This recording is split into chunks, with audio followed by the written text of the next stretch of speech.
નમસ્કાર મિત્રો, વિડીયોમાં આપનું સ્વાગત છે। મિત્રો, અત્યારે ચર્ચાનો વિષય બનેલા એવા લોક સાહિત્યકાર દેવાયત ખાવડ વિશેની કેટલીક રહસ્યમય વાતો કે જે તમે નથી જાણતા તેના વિશેની વાત આજના વિડીયોમાં કરવાના છીએ। તો ખાસ કરીને વિડીયોને પૂરો જોવા વિનંતી। આ ઉપરાંત ચેનલને સબસ્ક્રાઇબ નથી કરી તો પ્લીઝ ચેનલને સબસ્ક્રાઇબ કરી લો।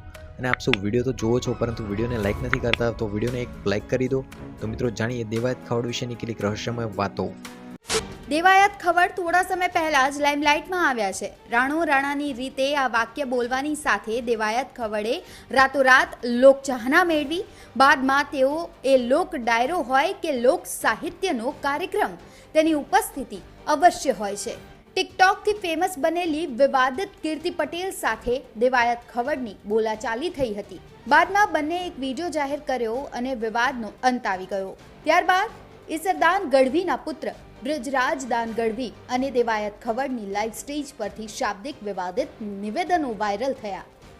બંને દિગ્ગજ કલાકારોએ એક સાથે માતાજીના મઢ પર શીશ ઝુકાવી બંને વચ્ચે કોઈ મતભેદ નથી તેવો વિડીયો જાહેર કર્યો અને ત્યાં પણ તેમના સાથેનું।